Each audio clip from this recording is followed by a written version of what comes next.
Welcome to the Banker Lamp. Please enjoy the video. In this video, I will explain how to enable MS Office. First, locate your 25-character product key or ensure you have your Microsoft account credentials ready. A stable internet connection is crucial for online activation. Then, simply open any Office application like Word or Excel to initiate the activation wizard.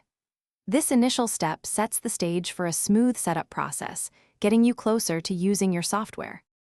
You have a few options for activation.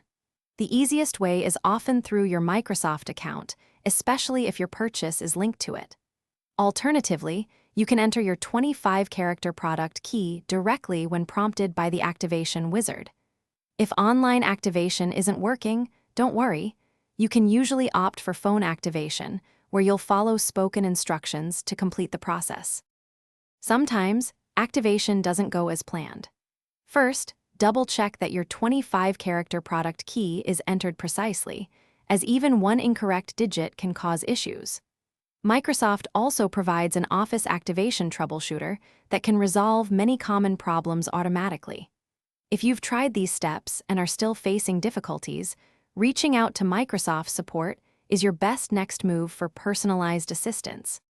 Once activated, it's a good idea to confirm your Office status within any application, ensuring everything is fully enabled. With successful activation, you now have complete access to all the powerful features across Word, Excel, PowerPoint, and more. Remember to keep your Microsoft account details secure, as they are essential for managing your subscription and future installations. Enjoy your fully functional Office suite. Thanks for watching. If this was helpful, leave a like and consider subscribing. See you next time.